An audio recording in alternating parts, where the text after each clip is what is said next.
ಅನ್ನ ನೀಡಿದ ಅಮ್ಮನ ಅಗಲಿಕೆಗೆ ಕಣ್ಣೀರಿಟ್ಟ ಮಂಗ. ರಾಮನಗರದಲ್ಲಿ ಮಾನವೀಯ ಸಂಬಂಧ ಮೀರಿದ ಪ್ರಾಣಿ ಪ್ರೇಮ.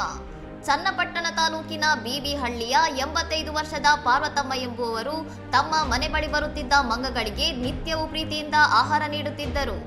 ಅನಾರೋಗ್ಯದಿಂದ ಬಳಲುತ್ತಿದ್ದ ಪಾರ್ವತಮ್ಮವರು ಸೋಮವಾರ ರಾತ್ರಿ ನಿಧನರಾಗಿದ್ದು, ಅವರ ಪಾರ್ಥಿವ ಶರೀರವನ್ನು ಮನೆಗೆ ತರುತ್ತಿದ್ದಂತೆ ಮಂಗ ಅಲ್ಲಿಗೆ ಆಗಮಿಸಿದೆ.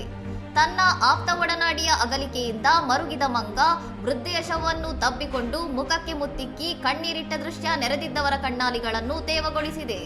ಕಷ್ಟಕಾಲದಲ್ಲಿ ಸಹಾಯ ಮಾಡಿದವರನ್ನೇ ಮರೆಯುವ ಇಂದಿನ ಕಾಲದಲ್ಲಿ ವೃದ್ಧೆ ಮತ್ತು ಮಂಗನ ನಡುವಿನ ಈ ಅಪರೂಪದ ಬಾಂಧವ್ಯ ಕಂಡು ಗ್ರಾಮಸ್ಥರು ಬೆರಗುಗೊಂಡಿದ್ದಾರೆ.